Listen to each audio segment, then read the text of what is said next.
ஒரு காலத்தில் கடும் வெயிலான ஒரு நாளில் ஒரு சிறிய காகா தண்ணீர் இல்லாமல் மிகவும் தவித்தது.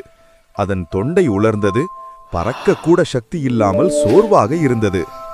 எங்கே தண்ணீர் கிடைக்கும் என்று நினைத்துக்கொண்டே அது ஒரு இடத்திலிருந்து மற்றொரு இடத்திற்கு பறந்து பார்த்தது. அப்போது ஒரு பழைய வீட்டின் அருகே ஒரு பழைய மண்பானை இருப்பதை காகா கண்டது. மகிழ்ச்சியுடன் பானையின் அருகே பறந்து வந்து பார்த்தது.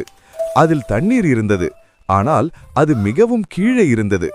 காகாவின் அழகால் தண்ணீரை எட்ட முடியவில்லை. காகா சற்று யோசித்தது. அப்போது அதன் கண்களில் புத்தி ஒளிர்ந்தது. அது சுற்றி பார்த்தது.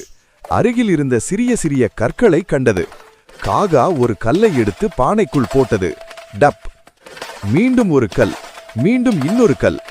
ஒன்று கற்களை பானைக்குள் போட்டுக்கொண்டே சென்றது. சிறிது நேரத்தில் தண்ணீர் மெதுவாக மேலே மேலே வந்தது. இப்போது காகாவின் முகம் மகிழ்ச்சியில் மலர்ந்தது. அது சுலபமாக தண்ணீரை குடித்தது. தாகம் தீர்ந்தது. காகா சந்தோஷமாக கா கா என்று கத்திக்கொண்டு மகிழ்ச்சியுடன் பறந்தது. இந்த கதையின் நீதி என்னவென்றால், புத்தியும் பொறுமையும் இருந்தால் எந்த பிரச்சனைக்கும் தீர்வு கிடைக்கும். சிந்தித்து செயல்பட்டால் வெற்றி நிச்சயம்.